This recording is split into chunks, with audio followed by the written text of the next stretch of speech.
when we first started this, like we said earlier, could not have imagined talking to some of the people that we have got to talk to for this show. And I mean, some heroes of ours, people that we grew up watching. And not just that, but very, very talented people who are excellent at what they do, willing to take the time to come on and not only talk about their career, but share advice from what they've learned in their very successful careers. So here's a quick montage of some of the best advice that we've received from professionals in the industry throughout season one. Check it out. Just have multiple plates spinning. And if you can have more than one thing going that you care about, then it doesn't hurt when one thing goes down, because at least there's something else that has some momentum. You have to love watching movies to be working in film, in the movies. And I think that was always the first and foremost thing, that you saw something and you went, how did they do that? And then in your enthusiasm to figure that out or find that out, you wanted to be able to accumulate a kind of arsenal of knowledge that you would then use, and you sort of by trial and error you just went forward, and then eventually hopefully you kind of find your own voice. Once you decide that you're an artist and you're living the life of an artist, that's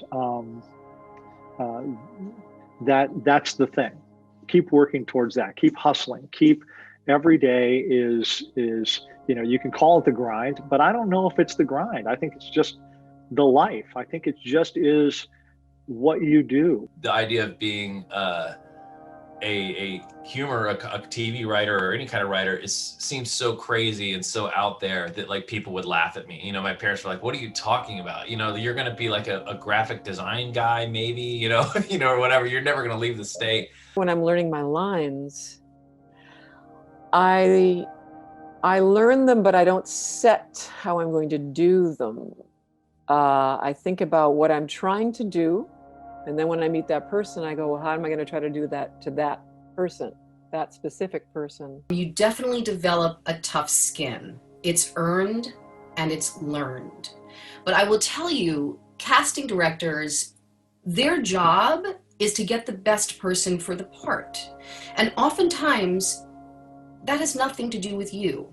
Oftentimes. But the biggest part of it was a writer writes, so as long as you're writing, I was writing. So it's like, if you have a script and you have something you're proud of, all you got to do is put yourself in the position of having somebody to beg to read it. You have to be loose. You have to be flexible. You have to be in the moment. You have to deal with that person. And you have to be ready to bend and take direction and try things and stand things on their head. And in that, there will be like a fluidity that'll be really delicious. What have you done in the last 6 months? What have you done in the last year? What have you done in the last couple of years? Like, nothing happens overnight. It's going to take time.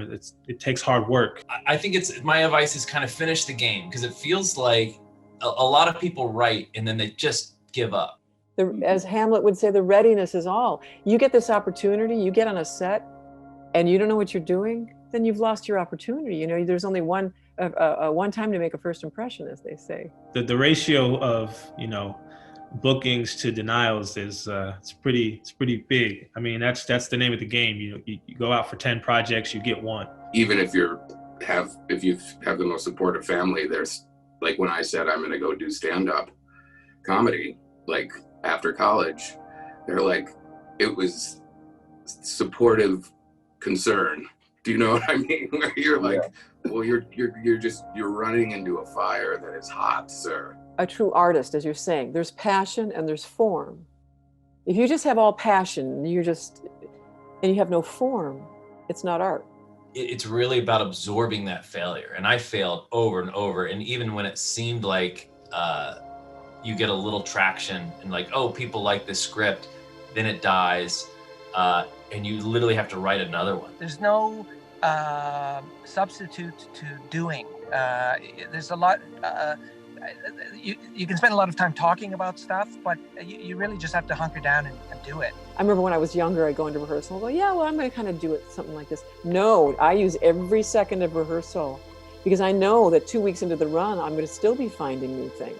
And had I been working 110% at the get-go, I'd be that much further along. with the audition process, right? No matter what the magnitude of the project is, no matter like how good you do on it, it's never personal.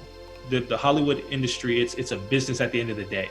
I don't think you can go into a film and not have a fairly good idea of how you want it to go, even if it keeps you up all night. You know, I got up at 2 o'clock in the morning on Absence and Malice in this tall building I was in Miami, and I looked down and I could see into Sidney Pollack's apartment. He was up typing the rewrites for the next morning, you know, and that's kind of how it goes with these guys. Sometimes it's just not the right vision that the casting director has, or the director has, or the producer has.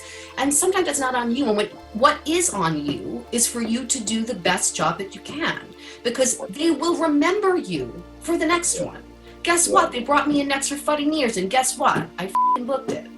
And your life can change. And I think that's the seduction of acting too, is that you know that at any moment the right role that suits you perfectly could come along, and you could shine in a way that'll make you stand out. I think like the best director advice I ever give is just like, make a decision, even if it might be wrong, and then later say, oh yeah, I was wrong. Like that's better than being indecisive in the moment. Make living the life of an artist a habit. Make it a habit. Make it like, if there are things that you need to do for your craft, if it's play the piano, or if it's as an actor or an editor or whatever it is, make it as much of a habit as brushing your teeth at night. Don't have a rigid mindset. You never stop learning. I never stopped learning for the whole time I was in film. It was just like this gigantic learning curve. When you go into an audition, here's two things. When you don't get it, you know, often it has nothing to do with you. It has to do with so many subjective things. I did something as in training in screen stuff. I'd done a lot of physical theatre, and I was very sort of big and expressive with my body. And I started doing screen things, and I thought, oh, less is more, less is more. And this one director just said, it was a class only, but he just said, you're boring. And it's so I was slightly going, oh, it's not less is more. You do the same inside. You have to know what camera lens you've got. And if you're miles away from the camera, you can be really big. If you're close up, or lighting thing there, you realize where the camera is. So one of the best tips I got, I think, was have a relationship with a camera operator. When I first got out of college, I volunteered to be a reader in audition rooms. And I cannot tell you how invaluable that was.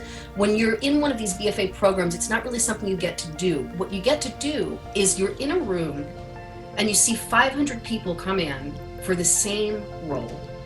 And what it teaches you is, why does that person stand out? Why do they not? Filmmakers make films. They go out and they make films with whatever they can. Yeah. And you don't have to wait for funding to come along to be able to get your $2 million project off the ground. We made a film for $6,000 and it got bought and it got distributed. It just went so quickly because it's so unpredictable, and I think we just got this weird momentum, and then everyone's like, this is not gonna not happen. This is not going to not happen. So if you I think if like 5 or 10 people think something's not going to not happen, that powers through a lot of missing money. And like if you're low on money, somebody goes and figures it out. You become so weirdly creative, and when you just really need to make this happen. You're gonna have to fight. You're gonna have to fight to be sometimes taken seriously. Sometimes you're gonna have to fight to be taken funny. The failures are important. The failures are important. They teach you where you're supposed to go, and whether that's in science, or whether that's in dance, or whether that's in art, or whether it's in sports, those failures are important. That's what shows you the right path to go on. That shows you that's how you get better. That's all you want to do, right? Is get better. You just want to have more ease. You just want to get better.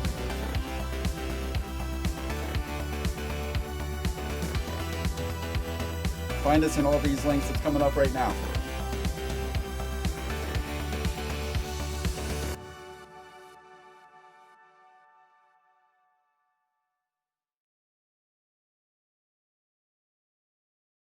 Why don't you subscribe? It'll last longer.